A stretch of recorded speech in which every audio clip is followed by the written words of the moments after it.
We are live. Let's get ready to podcast. Fire it up.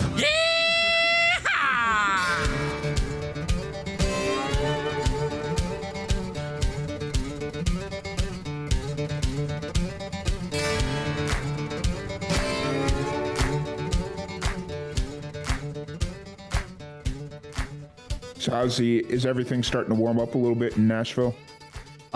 I wish. I mean, in the last couple days, it has been, in the mid 40s versus, 17 degrees. So, but this last week was probably the coldest week we've had. Definitely going to have the biggest heating bill that we'll have all year, this month. So, yeah, for sure. I'm looking forward to getting into the spring. That's for sure. I can definitely tell we're getting longer days, and can't complain about that. Actually, I was supposed to be up in Nashville this weekend, or this past week, and then I ended up luckily having to cancel it because the day I was going to have to drive up there was the day you guys got hit with all the snow. Oh yeah, yeah. And I was just like, man, I'm really glad I don't have to drive into that. Like that would have been and to be honest with you, from my point, I have a day job right now and I'm doing a lot of home improvement with some friends of mine. And I still had to get up and get to some job starts that day. Yeah. It wasn't too bad. I'm also a guy from the New England states. Yeah. So I remember all that lake effects. And that's basically what I grew up in when I got my license, just a long way of saying I didn't think it was that bad. But as far as a huge city full of people that aren't used to what that means, that most people just stayed home that day, and it's probably a good reason. Oh, for sure. It's like, well, I grew up in Chicago, so I'm like, okay, you understand that. I'm right there with you, and it's like, it's been a while since I've had to drive in weather like that, as far as like on a consistent basis. But like you said, just the fact that nobody else knows how to drive in it, it's like, yeah, everybody loses their minds a little bit, and it's better to just kind of yeah. So do your own route there to it's one of those things where it's just kind of like, I'm good. I'm so good. I don't need to deal with it. So, but excited to have you here. We got Colton Randall joining us on the podcast today. We're just kind of rolling into this one. How's everything been going? Not too bad. Tom, I really appreciate you taking some time to talk with me. This is actually the first ever podcast that I've ever, collaborated on, especially when it comes to, promoting my artistry and what I've been doing here in Nashville. So couldn't be happier to spend my time doing this on Sunday. For sure. Glad to have you here.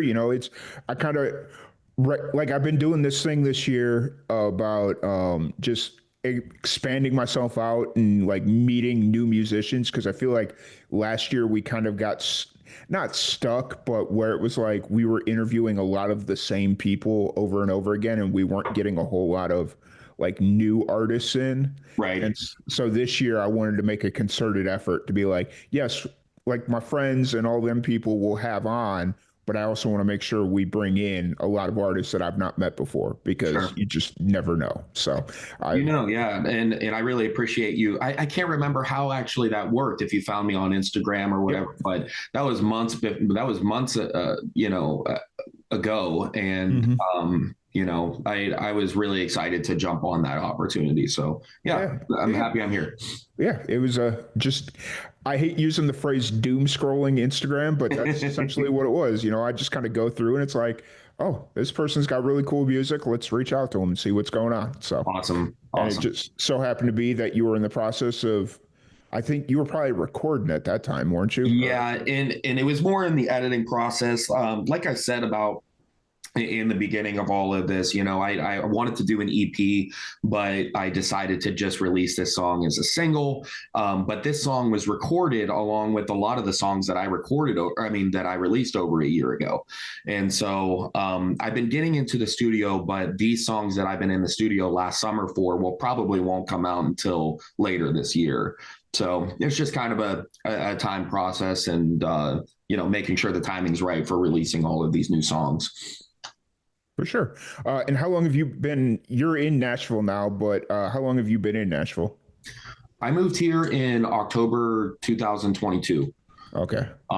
So yeah, this is my third year. And, after I got past the first year, I kind of stopped counting, and that's what a lot of people that live here say. Yeah.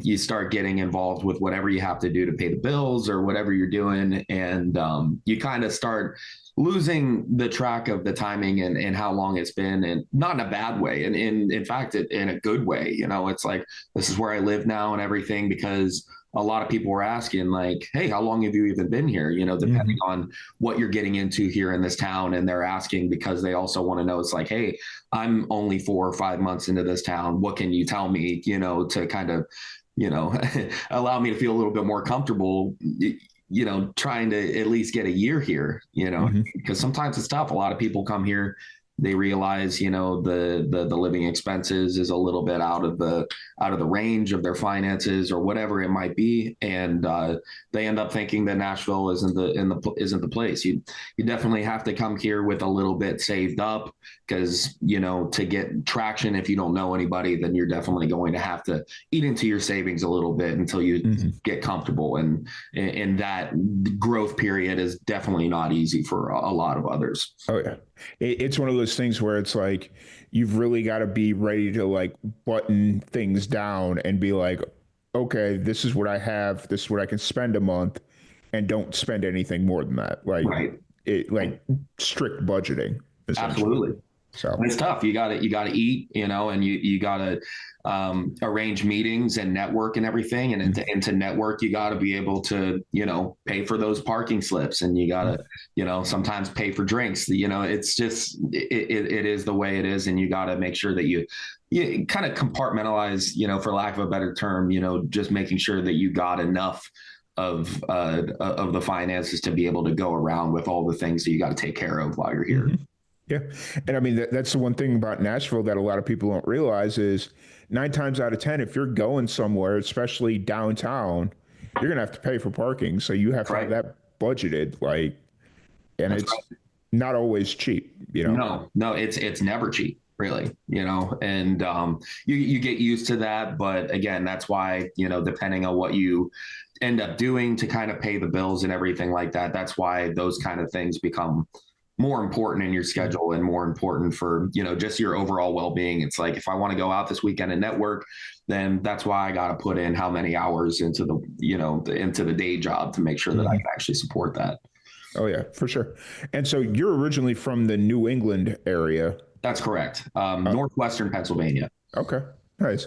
And so then, was that kind of where you got your start in music, or was it more once you got out to like New Mexico? Like, how does that kind of all play out? So it played out like, I've always been so obsessed with music. From a young age, I was taking piano lessons, and then I started realizing that I had the ability to kind of use that knowledge from not only playing the piano and reading music, but also just the theory behind transposition and everything. And I actually knew that going into high school, I wanted to study music, whether it was music education, or I just wanted to go to music school, because I felt like all of that knowledge was, it was fun for me to learn. Really, I was a nerd, and I wanted to go to music to actually sit in theory classes, because that was very interesting to me. Out of high school, I was actually planning on being a composition major, because I was writing some band charts for my high school band at the time. And so that's a long way of saying that my upbringing was very supportive. My mom and dad were very supportive in making sure that, if music was something that I was going to do, that I was going to go fully into it. And so what led me to go to New Mexico is after I graduated from YSU, Youngstown State University, with my music education degree, I switched to bass trombone instead of tenor trombone, because that was the instrument that I was playing. Yeah. And I got a graduate assistantship out in Albuquerque at the University of New Mexico to teach bass trombone and be kind of the bass trombone grad assistant while I was out there. So that's what kind of took me out there. And then, like I said, like, I really enjoyed being in music school. A lot of people will say like, oh, music school was, I had to go through the theory classes to be able to get that degree. I actually really enjoyed sitting in theory class, doing the sight singing and doing the keyboard musicianship and everything like that. A lot of that stuff seemed to make sense to me more than a lot of things. And so I kind of took those interests to the next level. after I graduated with my master's, that's whenever COVID happened. Yep. And I started playing I moved back to Pennsylvania after Albuquerque, and I started playing guitar solo. And then my brother, he played bass guitar. So we started doing some duo projects. And then I played drums as well. So we got my brother to play bass. And then my buddy Steve played guitar with us. And we did a little rock trio for a long time. And we were doing that pretty extensively. And I was like doing a little bit of teaching on the side with my teaching degree. But all I looked forward to every week was like the 4 to 5 event weekend that I planned out months ahead of time for these guys so we can all play. It was 2 years into that. And then I was like, you know what? I took a couple trips down to Nashville with my dad for some business trips. And I was like, this is where I have to be. And this is where I think, I'm going to put teaching off to the side and I'm going to move here. And I decided I was going to, and it was kind of like the beginning of the rest of my life. I felt like, you know what I mean? It was a big decision for me. So that's whenever I moved down here in 2022 with big hopes and big dreams. To be honest with you, I had a big head on me, like a little bit too much of an ego to, kind of get into things as fast as I wanted to here in Nashville. And fortunately, I think a lot of that has been tamed a little bit by just the reality of the competition here in town. And I can say just overall, I'm a way better person since I've went through all of that transition. To know that it's been, 2.5 years since I made that decision is just insane to me. Nice. And not to harp on the New Mexico thing too much, but I love it. How long were you out in New Mexico? So the master's degree that I got was only a 2-year thing. So I went out there fall of 2017 and I graduated May of 2019. Okay. And it was a fantastic time of my life. I wasn't really in the real world yet as far as like actually getting a job and making money and like kind of, adulting, in other words, like I was really taking the studying seriously, but I was still very much a kid when it came to, I wasn't doing my own taxes still, and I'm still not doing my own taxes. I still get help from my mom, but it was a huge growing experience just because I grew up in Northwestern Pennsylvania, and I knew that whenever I auditioned for grad schools, I wanted to be away. I wanted to see the world a little bit. I always had that sort of necessity to kind of get out into uncomfortable situations. And, because I didn't know anybody out in Albuquerque, but that in itself was very exciting to me. I know that for a lot of people, that'd be like, how would you do that? But for me, I feel like that was exactly what sparks my interest in going forward is that like, I don't know anybody. Let's see what I can do. And then by the time I left, I made so many friends and, all of the professors that taught me out there, I still talk to them to this day. And even though I'm not playing trombone professionally, I still play trombone with some brass bands here in Nashville because it was a great passion of mine. And it still is. And then, it just came to, kind of changing gears. And if I'm going to be a full-time musician, or at least if I want to do that, then trombone has to be just one of the things that I decide to do, with my, musical career. Right. Or you could just hope that there's a fifth way ska movement that pops up and join a ska band. Yeah, I think that would be awesome. My focus is bass trombone. So I think that would be a really cool sort of collaboration. I've never seen bass trombone in a ska band. My personal, like what I love to do whenever I was playing bass trombone was playing the orchestra. And that's something that I really miss in music school is because unless you're winning a job in one of these major orchestras, which is very hard, very competitive, you really won't get that opportunity again to go and play with all of these amazing musicians that are also getting their master's degree in their instrument. And, we played Shostakovich and Tchaikovsky, and we played some Mahler movements. And I really, really miss that, so much that it was like, I think that sometimes I kind of wish I could just do the full-time student thing because I was just loving it. But it's not sustainable. And like I said in the beginning of this, I was still a kid. I just wasn't ready to get into the real world yet. And that's, Okay. when COVID happened and I graduated, I was like, I got to start doing something to, actually start get moving with my, professional, mature career, I Oh guess, yeah, for sure, for sure. I mean, I guess in retrospect, like even if you wanted to, like just to kind of stay in repetition of playing bass, you know, bass trombone, just kind of joining like those community orchestras. But That's I what mean, I'm doing right now. There's a yeah, brass band in Nashville that I'm a part of. There's a trombone choir called Bone Therapy here in town that sometimes I play with, and it's just an itch that I got to scratch sometimes. You know mhm, what I mean? It's like, okay, now I can go back to, because I love practicing too. I love sitting in a practice room by myself and working on mhm, long tones. It was just, working on fundamental sounds and stuff. It was, some of that stuff was so simple, but it makes me really happy. And so that's mhm. why it's like when things get tough here, sometimes I just need to go into my practice room and play trombone, whether I got a gig coming up or not. It just feels good, and it kind of brings me back to a lot of that happiness and a lot of that freedom that I felt whenever I was studying in college. Mhm. Absolutely, 100%.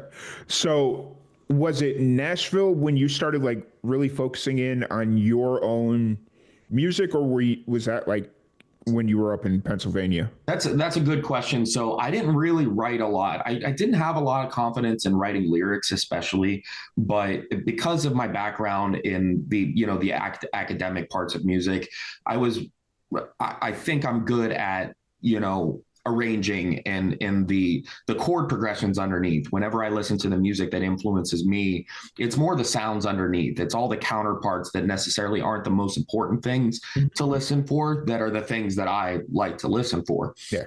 And so I didn't actually get into writing more songs until I moved here in Nashville. And then I was like, hey, like, how do I get gigs doing anything? And people Hmm. were like, well, let's get you into some writers' rounds. Let's get you into some open mics. And to be able to do that, you kind of have to have some music. And I've Hmm. written music before, but nothing like I started hearing some of these guys when I first moved here, and their songs were excellent. They were Hmm. so good. They were so polished, and everybody's co-writing here in town too, which I didn't know what that was like. To this day, I'm very independent about the songs that I write and everything like that. Um, so when I moved here, I started getting into co-writes because I had nothing else better to do, and I started pushing out some of the songs, writing some of the songs that have been released, and songs like "Brother" that are on my Spotify right now, and Hmm. "Take a Ride" are songs that I wrote within my first month of living here, and I remember just the energy behind all of that because it was like, okay, I'm here. I'm going to put this energy into it and everything. It was almost kind of like a survival tactic.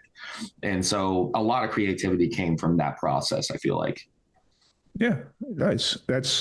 It's crazy how much like Nashville kind of embraces like the collaborative effort, and like it feels like if you try and like buck against that a little bit, it's like hard to get into the scene. But then like once you start doing writers rounds and stuff, it's like, okay, now that's like your proving ground almost. I agree. I totally agree. And the collaboration is something that, because me knowing that I'm a very independent person when it comes to writing my songs, or even, like I was saying earlier, like how I kind of hone in in the practice room, that's just me and my instrument. Yeah. You know what I mean? And like to kind of open up to the possibility of other people having, friends of mine and people that I trust having a little bit more of a say in how that process works is something that I'm not going to lie, I was pretty uncomfortable with at first.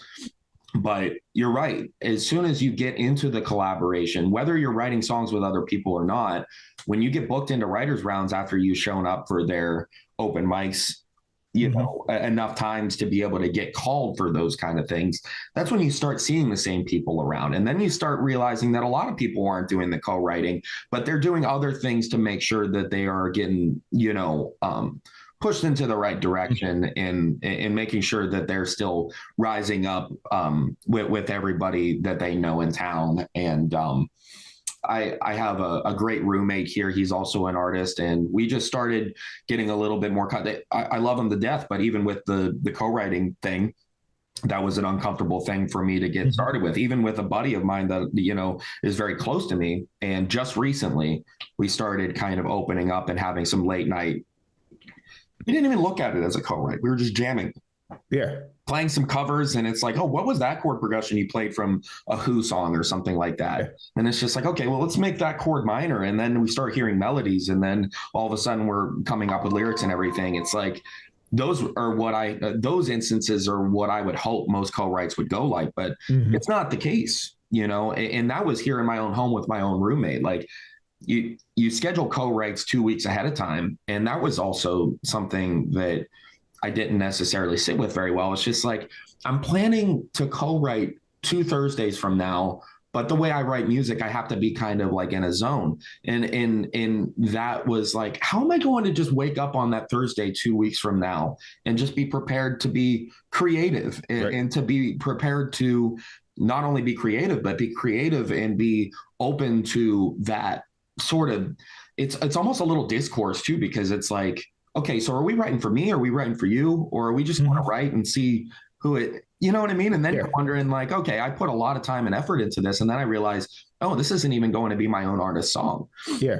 And that goes, I'm not trying to sound, selfish, for a lack of a better term, when it comes to that, but that's just the reality of sometimes that discourse and sometimes that awkwardness whenever you get to go to do a co-write in town, especially with somebody that you don't know. I mean, how many times, like, do I go to a writer's round and they're like, hey, I love your stuff. Are you open for a co-write? Like, you want to write sometime? And it's like, it's always kind of like well, yeah, I would be interested, but maybe we can get together for a few more of these shows and everything. We could talk a little bit more about our interests, because I think that for me too, it's just more of a comfortability thing, the fact that it took me 6 months of living with my new roommate to even sit down and co-write a song kind of, goes along with the fact that it's, it takes some time for me to feel comfortable and intimate, I guess, with in that sort of,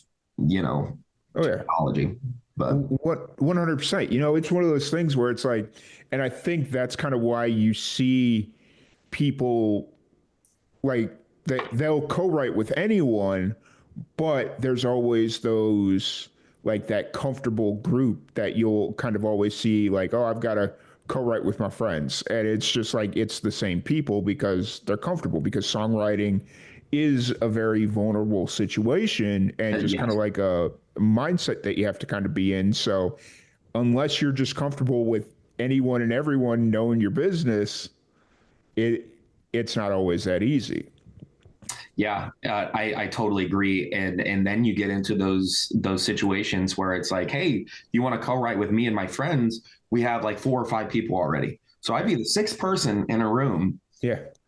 And then it comes to that whole sort of awkward, like, so what are we doing this for? Like, what is, and everybody's kind of afraid to like bring that up. These are the kind of things nobody really likes to talk about, because it's those awkward things that, if you're also thinking about that stuff, it almost comes off like you're a little bit selfish. Like, what I mean? Like, those are the things you're thinking about instead of writing a song.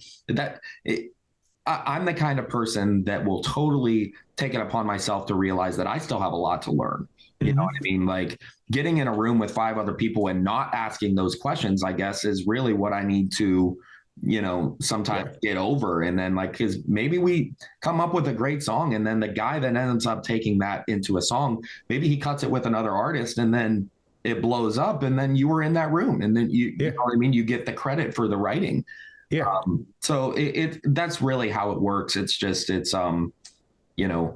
balancing that all out with all of the other things that you're doing. And that's why it's just kind of like, it's a lot sometimes, especially with co-writing.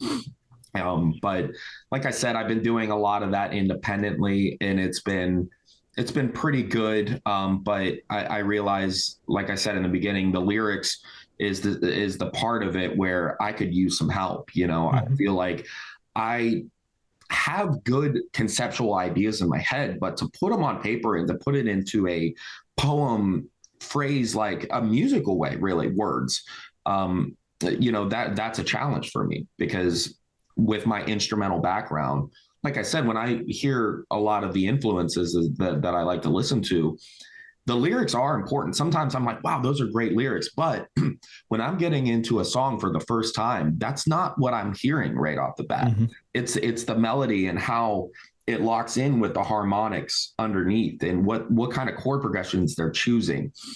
You know, in a lot of ways, it's there's a lot of orchestral thematic things that I like to, sort of turn my attention to whenever I'm hearing music for the first time.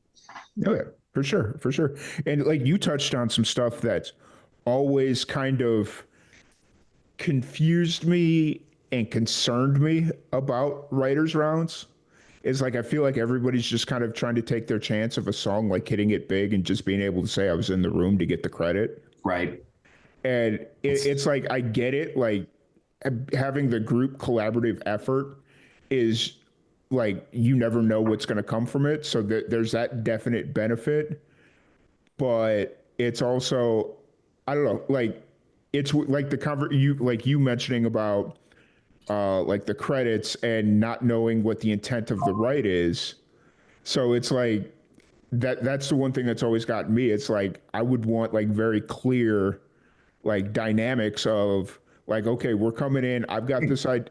Everybody needs to bring an idea, and we'll just kind of run around the table with the ideas and just kind of help each other craft our own songs. Like to me, that's what it seems like it should be, but it doesn't always seem like it goes like that. In fact, I don't think it goes that way most of the time. I think, Yeah. and that's what I was saying earlier. I think it's just like a comfortability thing and knowing that, like, okay, I'm going to go to a co-write with 5 other people, and I kind of have to just be open to whatever. But my issue with that is that like that day that I set aside, I'm a very busy person. Like if I got my day job and then I got like all these things I'm lining up from my own performances and writer rounds and different things that I need to do in the music industry in the afternoons that I have open, like this day will come up for this write. And it's like, well, if this isn't going to be a song that is something that I can personally take for my own, career, you're wondering what that time being spent is really for,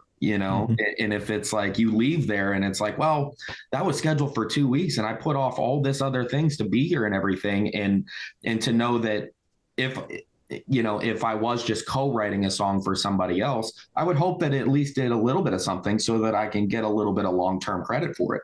Mm-hmm. But again, these are the things that people don't really talk about. I Yeah. feel more comfortable even being like sort of direct about that alone, just because Mm-hmm. like I think a lot of my friends here in town that do a lot of the co-writing would hear me say that, and they would have a lot of things to kind of rebuttal against that. It's like, well, it's really about the collaboration at the end of the day. Yeah. You got to look at it less about you getting what you want and more about, you just staying busy with the community that you're working Mm-hmm. with.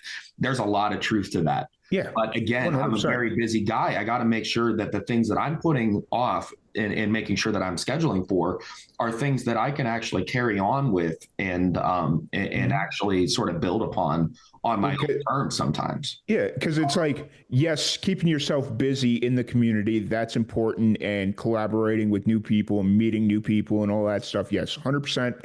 I get it. It's worth it. All that fun stuff, right? But at the end of the day, as an up and coming musician, as a rising musician, as a musician trying to find their way in the industry, how much, if you like, let's say the next writers round you have, somebody writes a song out of it that goes number one Billboard charts, right? Right. But the caveat is there was 6 writers in that room. As a young musician, how much actual benefit are you going to have being one of 6 writers on a song? Depends on how big the song gets, Yeah. And and it's so that's kind of always been my thing is it's like, yeah, your name could be on the song. If it goes super viral, yeah, you might get a little bit of notoriety, but you're just one of 6. right. Whereas if it was like you and another person, it's like, oh, we co-wrote this song, so it's already implied that you had more input on it, right? Yeah. So, And like I said, I think that, I have my own way of thinking about things and my own philosophy of doing things, but like I'm the first one to admit that there are things that I'm still uncomfortable with, that if I feel like if I got over that hump, then I would be able to see the benefits more than what we're even talking about. Like, Yeah. okay, I am a part of the co-writing and then I'll get some of that credit. But even more than that, I can recognize, okay, that group of people that you're with, what if one person has a band show and they know that I have a band as well and they need an opener? Mm-hmm. Or let's say, you know what I mean, there's a retreat or something like that that only some people were invited to, and I Mm-hmm. happen to be in that room during that day, and I can be kind of in that room Yeah. to be able to get that opportunity to the next Yeah. day. So I'm the first one to admit that there's probably a lot of things that I can continue to sit here and think about, like the devil's advocate about the whole thing. Mm-hmm. um, but like I said, I'm doing the best that I can Yeah. to, open up and be comfortable with all that Yeah. kind of stuff, because I really do believe that there's some truth in, just still putting your time into other people's stuff and what that would actually mean for you Mm-hmm. going forward. And even though you might not be taking it as your own song, or the credit isn't really that big of a portion, what that could lead to just being in that room that day. Yeah, absolutely. 100%. So it's just like, do you want to see, you've just got to, at some point, you've got to take the gamble because you just never know. Right. Like putting aside the forward facing benefits of, like the benefit of being a co-write on a song if it goes like super viral versus the long-term gains of like, oh, hey, I was in this co-write and these three guys are going to a songwriters retreat, or they got invited to play a gig. They need a fourth because I was in that room when they wrote that song that got them that gig. Maybe they'll bring me along and I'll get to play the gig as well, or like whatever it is. So it's a six of one, half dozen of the other situation.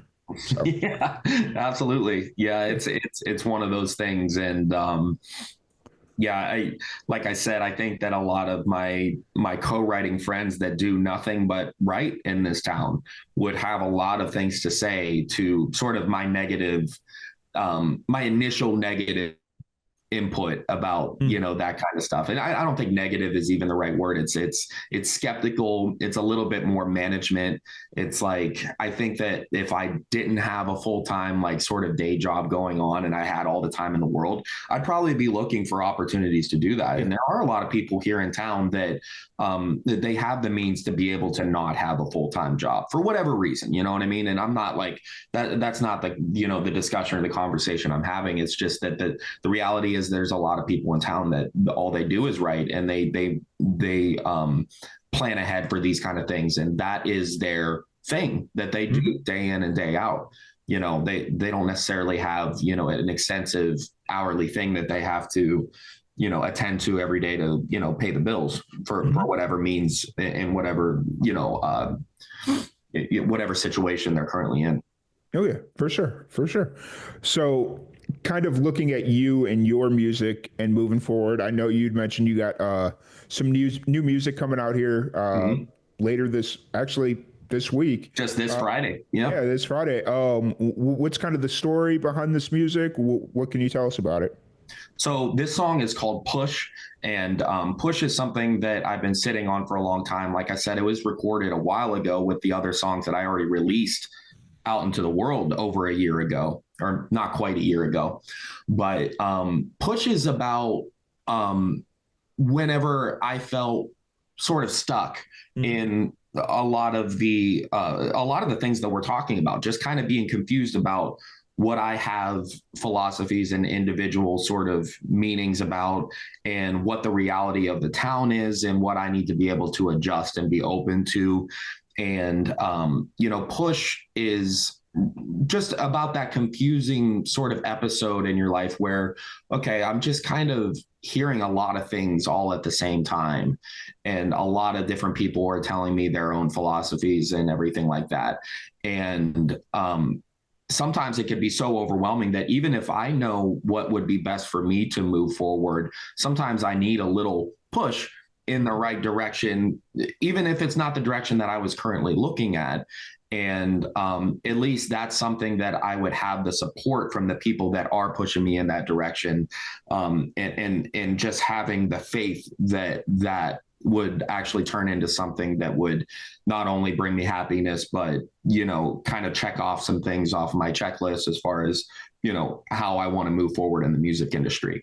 Mm-hmm. That's kind of the long and short of it. But because of my writing style, I made it a little bit more of like a rock sort of. I think it's like pop rocky. There's a lot of elements that point to like the Queens of the Stone Age and that kind of musicality. And then I really like Matchbox 20 and how vulnerable, you know, Rob Thomas is on his records and with his lyrics and everything like that.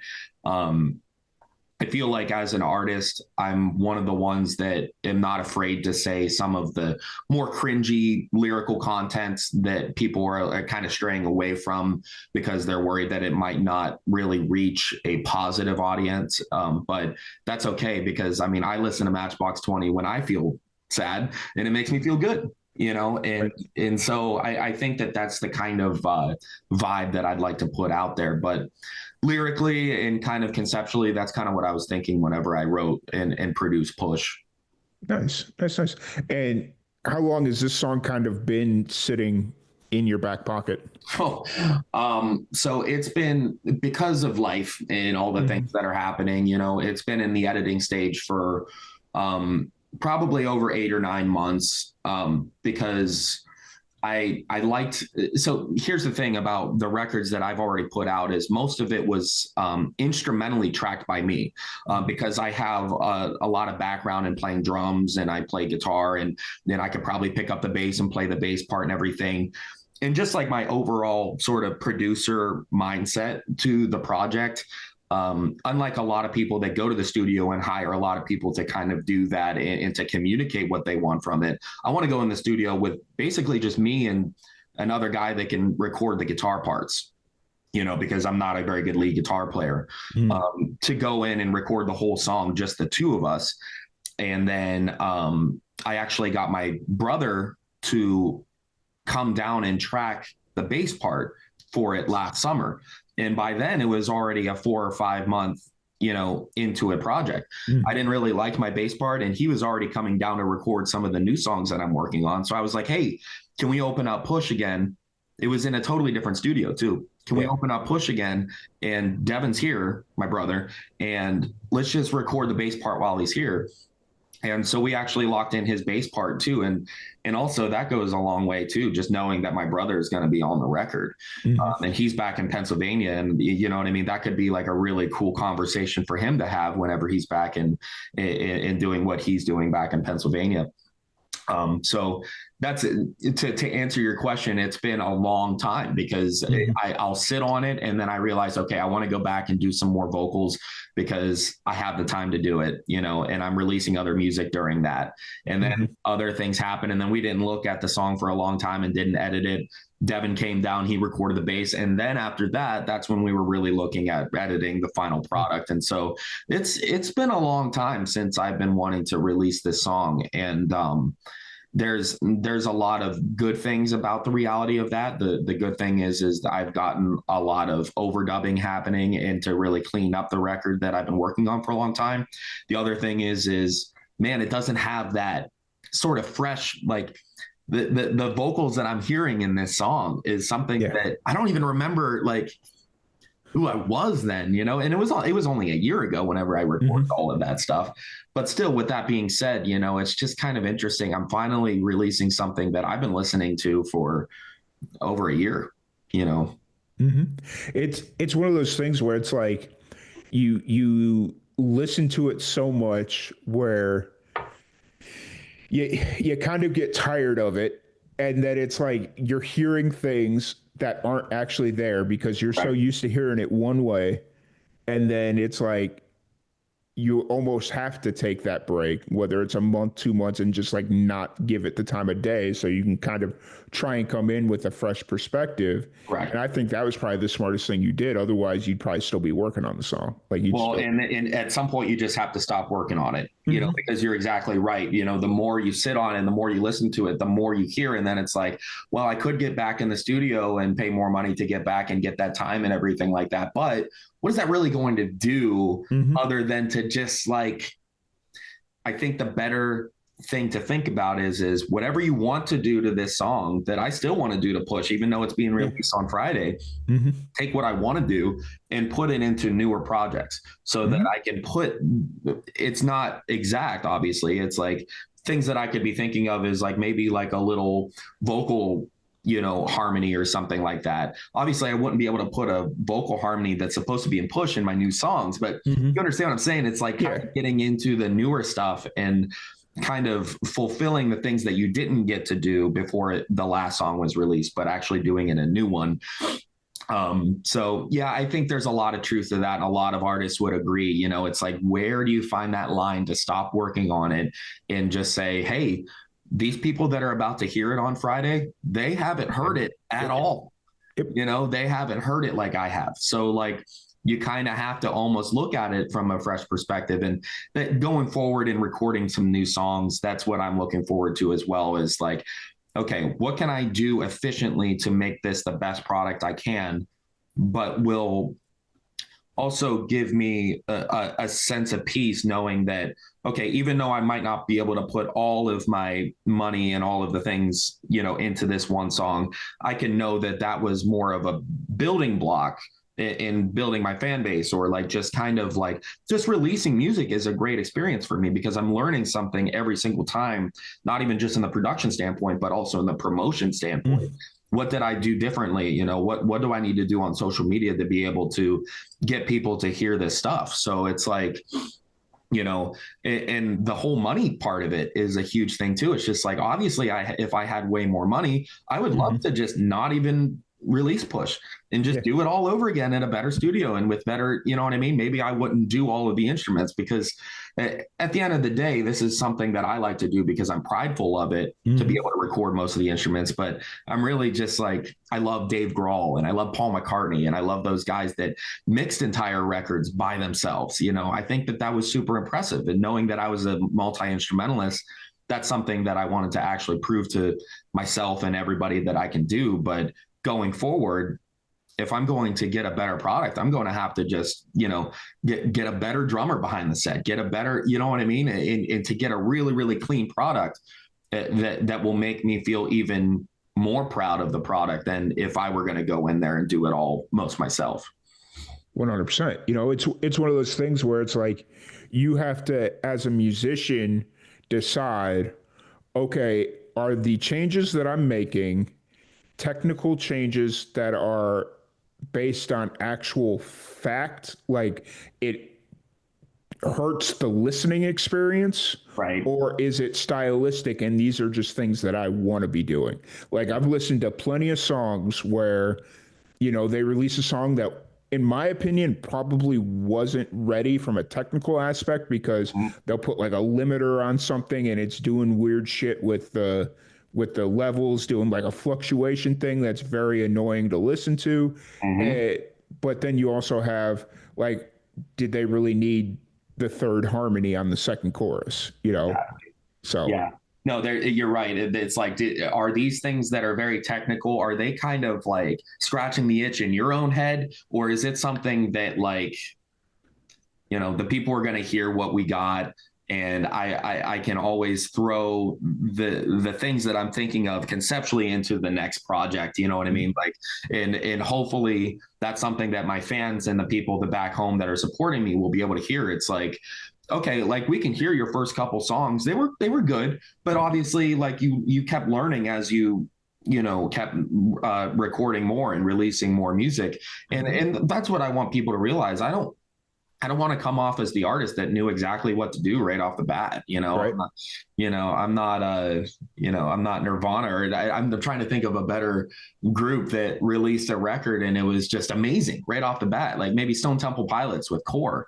Yeah. That album has all the hits on it, and they didn't release anything before that. It was like it's almost like they had everything learned before that. But I know for a fact that I don't know all of the history about Stone Temple Pilots, but I know for a fact that they probably did some underground EPs before they got to that big, record that they ended up releasing. But that all goes with saying that I want people to hear the progress. I want people to hear Take a Ride that I released first last April, and hear that even though it is a really good, catchy song, I want people to hear the difference in that between and Push and going forward, what those new songs are going to introduce on an overall sort of perspective.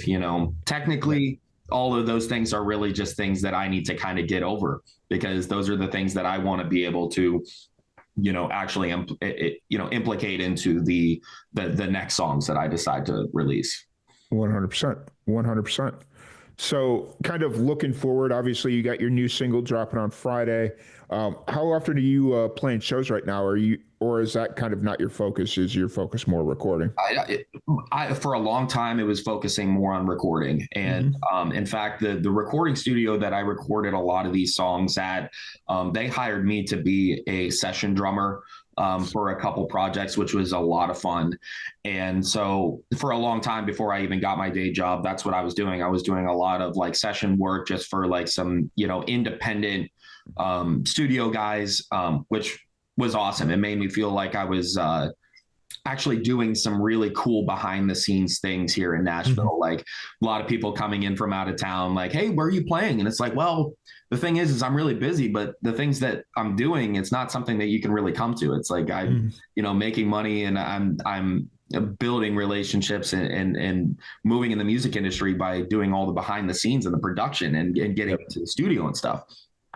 But with all that being said, I have some really great writers round hosts that continue to give me opportunities to play in writers rounds quite a bit. And in some of these writers rounds, like Nashville Tour Stop actually books me for artist showcases, where I either get a whole half hour or an hour to do just my own stuff instead of doing the taking turns with other people on stage. It's just me on stage, and I get to really have that openness and freedom to talk about my songs. And the full hour is me. I can throw in some covers in there as well. But the reality is right now is Nashville Tour Stop is pretty much them and Lucky Money Entertainment, who I'm pairing up with to promote this single, books me for some rounds too. It's just a lot of writers rounds I'm doing, and in the process I'm doing a lot of networking and hoping that continuing on that writers round will not only fulfill the experience and the practice that I want to do actually playing, but also getting into more artist showcases and things that I can do to build my own band, because that's going to be next on the list for sure, is to be able to actually have some guys that I can hire, to play artist showcases with me, to play band and actually bring songs like Push to life. Because right now, all that people hear live, at least, is what I can do on the guitar. And with my production and everything that I'm doing on more of a rock band mindset, it's tough to be able to communicate the song just with me and the guitar. There's a lot of people that hear me play these long songs live, and they're like, oh man, I really liked how you played that live more than the record itself. And that's always like well, that sucks. It's like I actually put a lot of money and effort and a lot of creativity into these records, and it's just because there's two totally different versions of the song. It's the one that you see me in town playing, and then it's the one that you see on Spotify. But that's definitely going to be the next step. And I'm really fortunate to have, people like Lucky Money and Nashville Tour Stop to continue to give me opportunities in town. I was playing so much music in Pennsylvania, like sometimes Thursday through Sunday, I was booked 5 or 6 shows, just making a lot of really good money. And I was playing all covers too. Mhm. And I kind of miss a little bit of that. So I still have to kind of scratch that itch every week and try to get as many, even writers round shows where maybe I only play 3 or 4 songs a night. Mhm. That's good enough for me to like just still, you know, fulfill that box that I checked. You know what I mean? Yeah. Yeah, for sure. It's, it's a balance trying to find that, because what you were talking about with the, playing out only like you solo acoustic, but it's not an accurate representation of the stuff you're putting out on Spotify. It's like that's a tug and pull that I've seen a lot of musicians deal with, and it's a ground that I've struggled with just kind of listening, because it's like I'll go to a show and all they're playing is like solo acoustic, like you'd mentioned, and it's like, oh, I really love this version. But then you go to like listen to their Spotify and it's like this fully produced thing, and it's like, man, now I'm just kind Loses of a like, little bit of that magic. Yeah, there's yeah. a little bit of that magic that you felt when he played it live, just but with his own guitar. And Hmm. then, yeah, you kind of wish that a lot of that magic was in the studio, but if it were like that, it would really just be a sit in a room and put a microphone in front of you and the guitar and just go to town. If that's what's going to sell the record, then Hmm. maybe that's a conversation that a lot of us should have. Yeah. It's one of those deals where it's like it's kind of that old conversation of, are you a live performance musician or are you a record musician? And this day and age, you kind of have to be both Right. to do anything. But like back in the day, I remember people that all they would do is release albums. They weren't ever really doing shows, but all they do is just put out albums because that's where they sounded their best, was in a confined, fully produced, setup. But then you also, on the other hand, had bands that they just went out and did live gigs. They played live. They didn't really record. Like if they did, it was like a live EP type situation.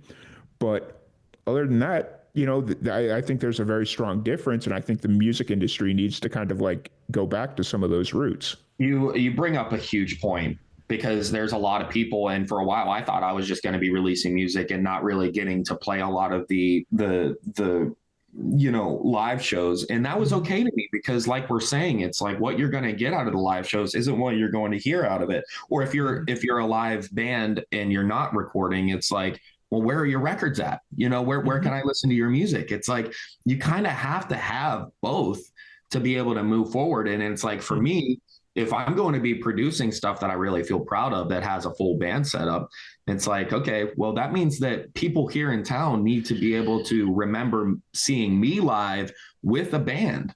And just looking at the logistics and the reality of that means that I need to hire a band. I need to have a band that I can actually pay. And a lot of these writers rounds and a lot of these showcases that you would play full band, Yeah. you're not getting shit for pay. No.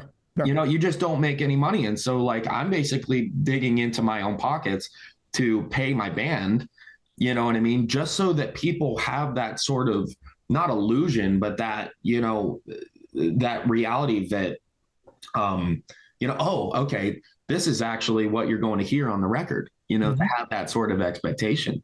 Hmm. And that's probably one of the more interesting things that I've talked about with anybody here about the reality in town is that like, okay, are you a recording artist or are you a live guy?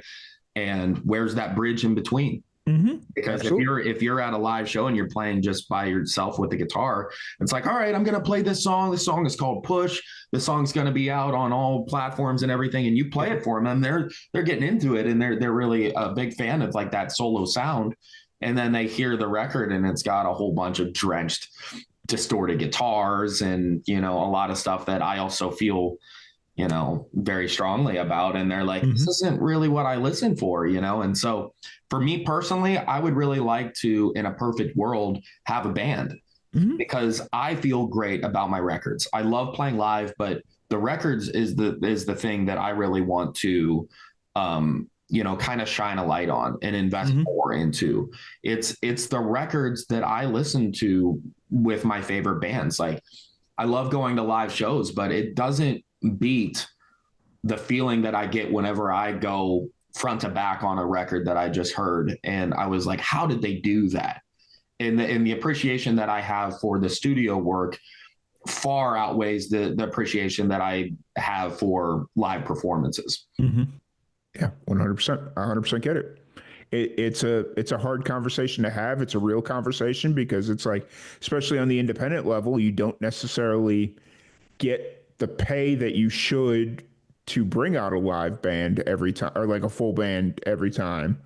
But then also, if you are a full band, like when you produce your music, it is a fully backed song. It it gives a different vibe. It gives a different message. So Yes. it's like I don't know. It's So just something that you just kind of do, and you just kind of hope that people understand that, if you see me playing live with a guitar, it's like, yeah, because how many people do you think that you're seeing play live and they're like, okay, this is releasing on Friday, and it actually is just them and the guitar, and it's kind of yeah, like a stripped down sort of raw recording. yeah. Like, I bet people are doing that, and I know a lot of people that do their own full thing with their record, and Mm-hmm. then they do an acoustic version Okay. where it's like also kind of like a video performance that you can Mm-hmm. throw on Spotify as well. And that goes a long way too, because that Mm-hmm. kind of like gives the people that really wanted to see your live stuff and they loved it so much that they want to hear it every day on the way to work. They can Mm-hmm. throw on that version instead of the one that has a lot more production and a lot more editing. Mm-hmm. Absolutely. It's one of those things where it's like I'm a kind of a big proponent of that. Like that's kind of been a thing that I've been trying to push more musicians towards that are like they do a full band produced song. Also take that same like if they're like let's say you're releasing a full record and it's a fully produced backed by a band. I'm also a big strong proponent to that next week. Make sure you have that acoustic version of that album ready to ride Right. because I think that gives you a whole different audience to kind of sit with. And then I think there's other ways you can kind of get continue to get legs out of your music, whether it's the fully produced album, an acoustic album, and then like if you have a DJ friend, give the record to them, let them Do DJ it up, some mix 808s. it. Yeah, yeah, like Yeah. kind of mix it up and make it kind of cool. Yeah, I get that. It's just one of those things where it's like I think there's a lot of opportunity to give your music multiple different chances to appeal to different people, but then you're kind of setting yourself up for like a dangerous thing because it's like Expectation. yeah, Yeah. because like once you kind of get yourself into like oh they're gonna release this album, but I really like it when they do like the 808 remix or whatever. I'm gonna wait for that. So like every album you release now moving forward, you got to have that Have to 808 also remix. get that. Yeah, Yeah. and it's You like know, shit, And instead of just kind of like, just kind of trying to give your song the multiple, and it's like okay, everybody's kind of leaning more towards the solo acoustic or whatever. You kind of gauge where the people are leaning, so you know where to kind of put more of your money into it. But I don't know. It's a it whole thing. sparks a good conversation because you're right. I mean, in a positive way, you can look at that as like, well, you write one song and then you Yeah. kind of try to arrange it for three different sort of audience groups and Mm-hmm. everything. And then the flip side of that is that it's just kind of sad that like we have to take what we've worked so hard on and Yeah. even if we feel really strongly about this specific version, Yeah. we kind of have to answer to the masses, you know Yeah. what I mean? And to do that, you kind of have to sell your soul a little bit. Yeah. Like to put my song into, the DJing thing and everything would be cool. I would be open to that. But it's like, man, that's where I'm at right now. You know Mm-hmm. what I mean? I can't get enough traction on just the stuff that I feel strongly about. So I have to kind of like, mix it in different ways for Mm-hmm. like more people to actually get their hands on it. If that's the game, then I'm totally Yeah. open to doing something like that. I think Yeah. that actually sounds kind of fun. Yeah. Well, it's also one of those deals where it's like I think that the biggest like net positive throughout the entire thing is if you're going to do a fully produced album, I think within 6 to 8 weeks after doing the fully produced album, at least having that acoustic album ready to ride Yep. because I feel like that is the biggest contrast between the two is like there's some songs that I prefer listening to the acoustic version of. There's some songs that don't give me the acoustic version because I don't want to hear it. Just I want to hear this song. So it's just kind of like for me, I think that's the easiest transition, and it appeals to, especially for up and coming musicians in Nashville, where it's like, okay, when I go out and play, yes, occasionally I'll have a full band show or, like whatever, but 9 times out of 10, you're going to hear this acoustic album, but this is really what I want to be doing. So you're kind of appeasing both masses without kind of jeopardizing your artistic vision, That makes a lot of sense. Yeah. Yeah. And your interests, are you wanting to hear an acoustic version that's basically stripped down and recorded all in one take, or are you looking at like still getting into the studio and sort of producing an acoustic like sort of version? For me and my personal tastes, Right. I like just shit. Even if you in your room, you just set up Like if I got a guitar and started and yeah. Like that's the stuff I like because as long as you're not nitpicking the entire song, it's going to have a completely different feel, a different vibe.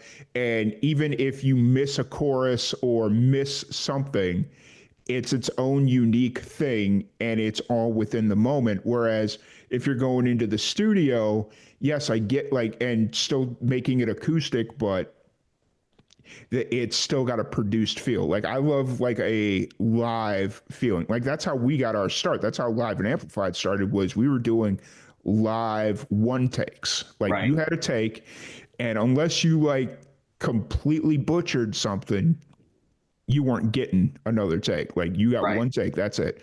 But that's just kind of the vibe that's always appealed to me, is like a live one take. Right. Maybe you're a little bit out of tune on that high note or something like that. But what you're saying is it's real and it's raw. And it's like you almost kind of feel that sort of realness in that one take, you know what I mean? And a lot of my friends actually, they like whenever I play live for them, because like even if I'm picking up a guitar and I'm not really feeling that great, they're like, I just want to hear you, man. Like you can mess up all you want. Like it's like they're getting a different version of what they would describe as me playing. You know what I mean? Like for me, I'm like, okay, I want to make sure I'm in tune and I'm locked into everything. For them, they're like, it's like a totally free, like, I don't care what you do. I just want to hear you make sounds. Yeah. You know what I mean? And it's like, Well, and I think by doing that as a musician, like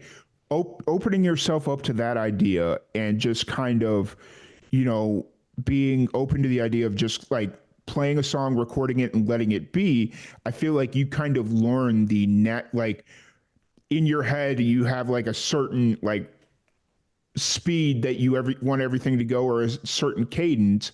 But then when you start playing like acoustic live and just kind of in front of people, you realize like, okay, I don't have to be so rigid about some certain aspects of the songs, because people are going to respond to it the same way. Just kind of I think doing like live acoustic stuff just helps musicians kind of like relax and become more comfortable with the idea of, oh, hey, this doesn't have to be perfect.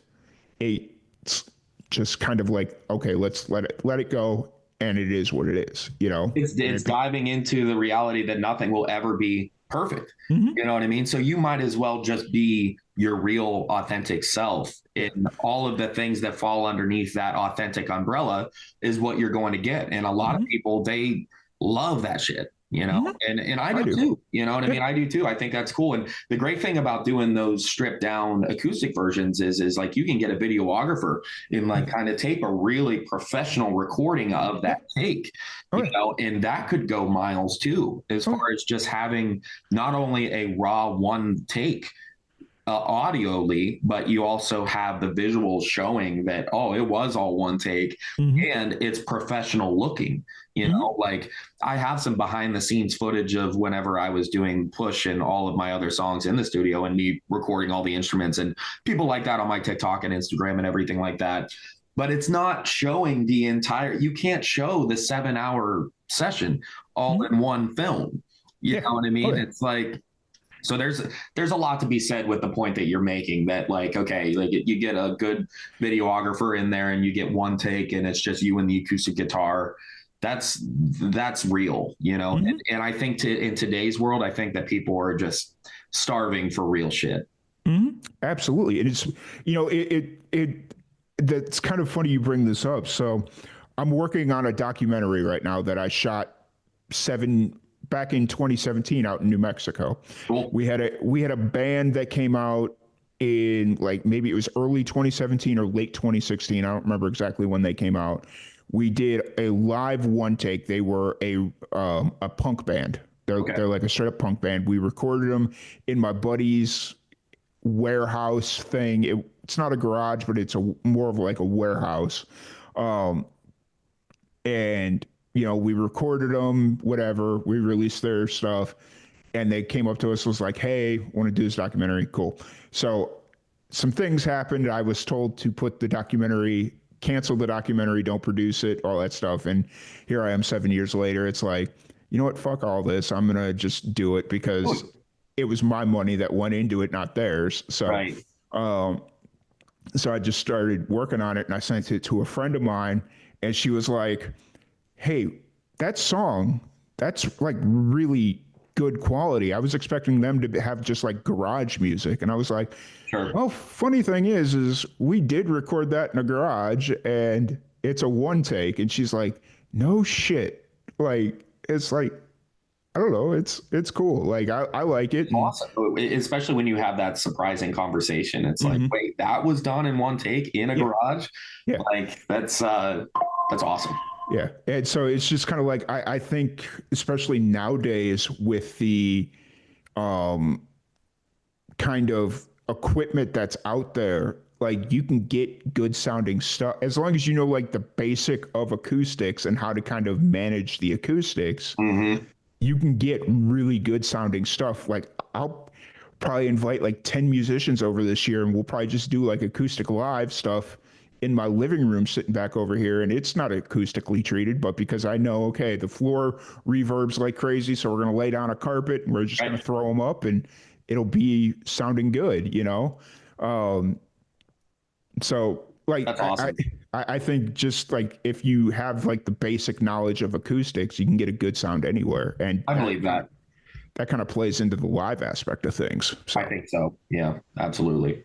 but it is what it is. So what's kind of your plans moving forward? Obviously, you got your new single coming up here, and what's the plans looking like for the rest of the year?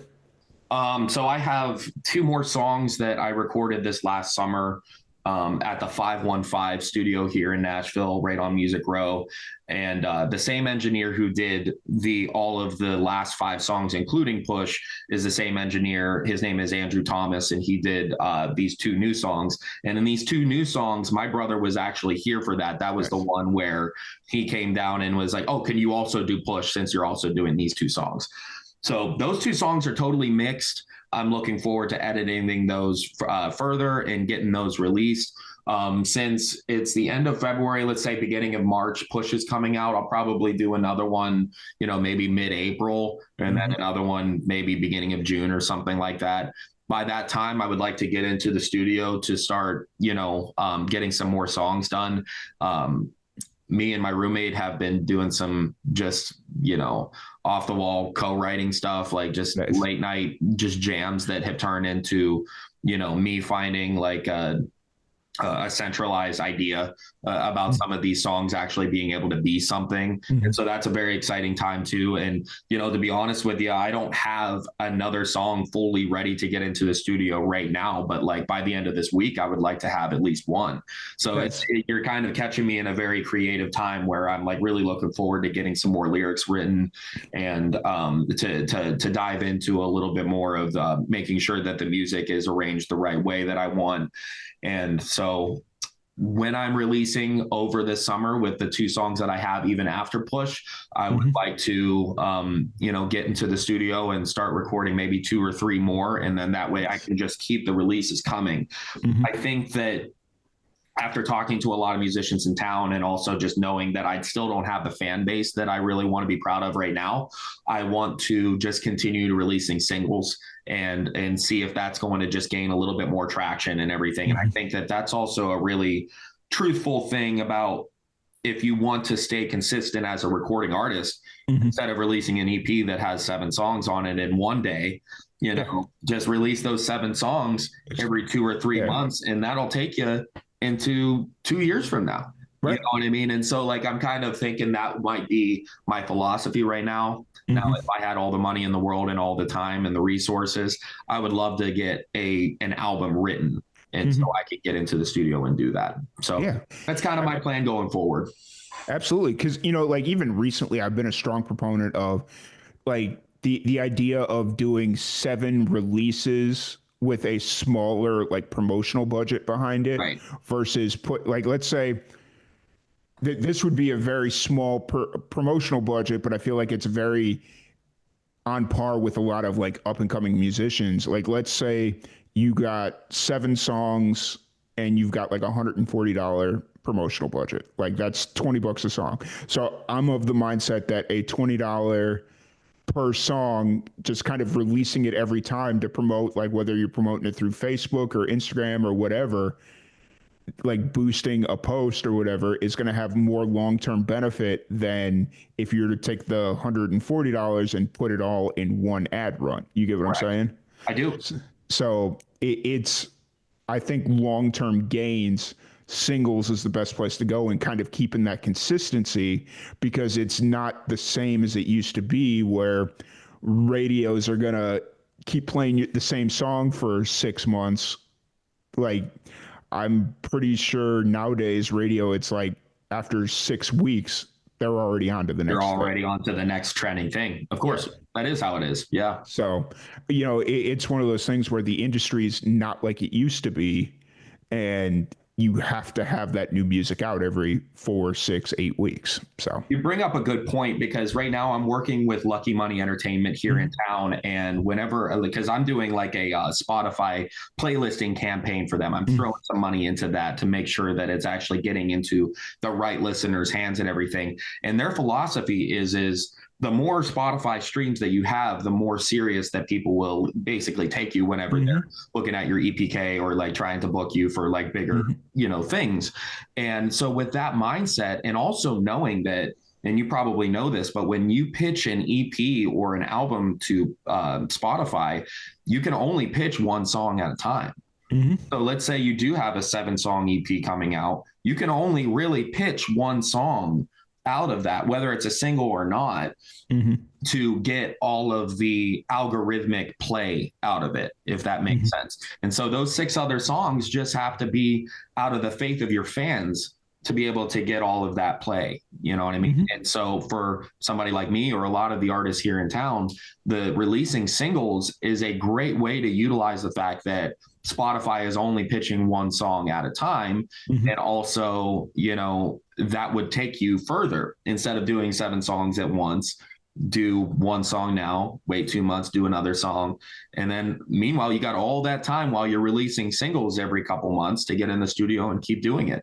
That way, the philosophy is just keep doing it, 100%. 100% agreed. So just kind of moving forward, you got your new single coming out this week. You got you got more coming out as the year progresses. Absolutely. And whatnot. If anybody wants to stay on top of all that, all your releases, social media, stuff like that, where's the best place to find you? It's Colton Randall Music, and specifically it is just my first name and my last name and then _ music. And that's COLTONRANDALL _ and that is the same for my Instagram, my TikTok, my YouTube. I'd like to say that I had more on my YouTube, but like all the things that we have to be in charge of and managing, you know what I mean? That's basically next on the list, just to get some more YouTube videos out there. But my TikTok and Instagram is very active. That's where you're going to find the links to get my pre-saving and all of that. And I'm not really sure when this is going to release, but if it's released before Friday, then you can always check out that pre-save link on the bio of my Instagram at Colton Randall Music. For sure. It's always a struggle with social media. Right now, for me, it's like I can handle about 3 consistently. Other than that, stuff. It's a grind, but really appreciate the time. It's been an absolute blast chatting with you. Thank you, everybody, for tuning in, and we will catch you all later. Thank you so much, Tom. Awesome.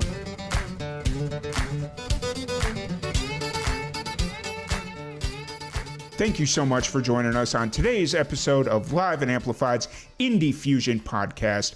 If you'd like to support anything Live and Amplified does, please follow us on all of our social media platforms at Live, the letter N, Amplified. You can find us on Facebook, Twitter, Twitch, Instagram, YouTube, Threads, any of them, all of them, at Live, the letter N, Amplified. And if you would like to buy any official Live and Amplified merch, you can do so at our merch shop, link in the description below. Once again, thank you all. Have a great day.